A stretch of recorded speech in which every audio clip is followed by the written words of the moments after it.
Ça veut dire que la pensée prospective et la projection de soi-même dans le futur n'est d'aucune culture. Aucune culture ne l'a en apanage parce que ce serait l'expression de sa propre culture.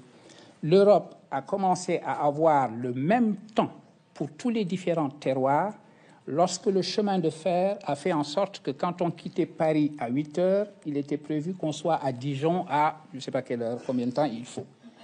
À ce moment-là, il fallait chronométrer toutes les montres.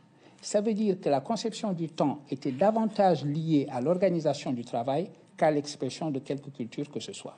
Donc, si nous sortons du stéréotype de la relation des Africains au temps, il reste maintenant à définir ce que signifie pour nous, en revenant à Gaston Berger, d'imaginer l'avenir.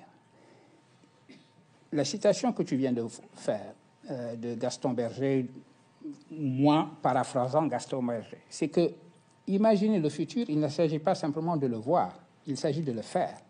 Gaston Berger dit que l'avenir est ce que tous ensemble nous ferons. Ça veut dire que la prospective n'a pas simplement une dimension théorique, contemplative, elle a d'abord et avant tout une dimension active. C'est une dimension de praxis, comme on dit dans le jargon de ma discipline.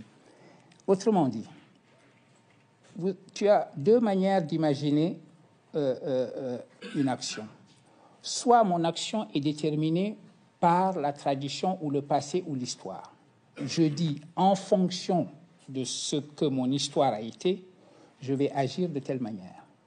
Ou bien, mon action est dictée par la prospective, c'est-à-dire que sa signification va venir du futur. Voici où je veux en être dans 25 ans. Voici l'horizon temporel que je me donne. Dès lors que voici le scénario souhaitable, qu'est-ce que je dois faire aujourd'hui? Tu vois que dans un cas, c'est comme si tu étais poussé par la tradition à agir de telle ou telle manière, et dans l'autre cas, c'est comme si tu étais happé par le futur. Autrement dit, le sens de mon action est dicté par le futur et non pas dicté par la tradition. Et c'est à cela que nous devons, d'une certaine manière, nous convertir. Toute culture confondue. Et c'est probablement cela